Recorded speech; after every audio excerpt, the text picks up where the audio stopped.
సర్పంచ్ అంటే ఏది గెలిచినాం ప్రజలకు ఏదో చేసినా అది కాదు ముచ్చట. సర్పంచ్ అంటే ఒక్కసారి గెలిస్తే మళ్ళీ 5 ఏళ్ళకు మళ్ళా గెలిచిన అభ్యర్థి ఇంటి ముందట టెంట్ వేసుకొని ధర్నా చేయాలి. అంటే అలాంటి పరిపాలన ప్రజలకు అందియాలి సర్పంచ్ అంటే. వార్డ్ మెంబర్లు కానీ సర్పంచ్ కానీ ఉప సర్పంచ్ ధర్నా ఎందుకు చేయాలంటే ఇంత మంచి చేసినా నువ్వే మళ్ళీ సర్పంచ్ చేయాలని, నువ్వే మళ్ళీ సర్పంచ్ చేయాలని.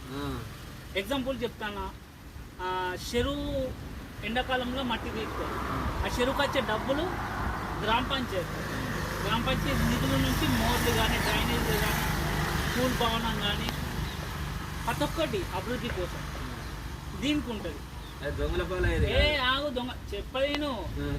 మినిమం ఒక 10 లక్షలు చెరువు నుంచి మనకు వచ్చినాయి గ్రామ పంచాయతీ. దానికి కమిటీ వేస్తాం. మళ్ళీ కమిటీలో చదువుకున్న యువకులు ఏంటంటే ప్రతి ఒక్క రూపాయి ప్రజలకు తెలియాలి. ఇవాళ 10 రూపాయలు పెట్టినాం, ఆ 10 రూపాయలు అనేది గ్రూప్లో యాడ్ అయిపోతుంది. మిగతా అమౌంట్ కింద ఉన్నది. అవి ముందుకు వెళ్ళడమే మా లక్ష్యం. నన్ను గెలిపిస్తాయి. వార్డ్ నెంబర్లు 8 వార్డ్ నెంబర్లు మేము పెట్టుకుంటాం. వాళ్ళు మంచి అభ్యర్థులు. వాళ్ళు మొన్న నా 8 వార్డులలో ఒక్కొక్కరు డిగ్రీ చదివిన వాళ్ళే. నా డిగ్రీ వార్డ్ నెంబర్ తప్పు అయిపోయిందా?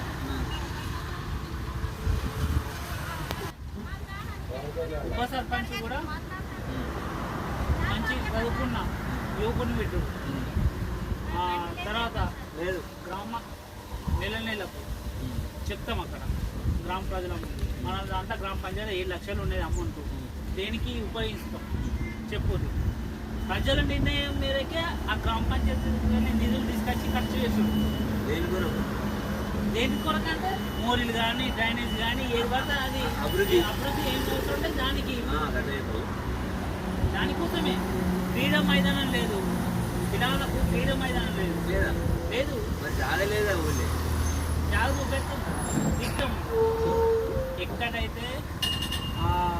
ఎక్కడైతే గవర్నమెంట్ ఆక్రమించుకొని గోడలు కట్టుకొని వాళ్ళ అవినీతి రహితంగా ముందుకెళ్ళడమే.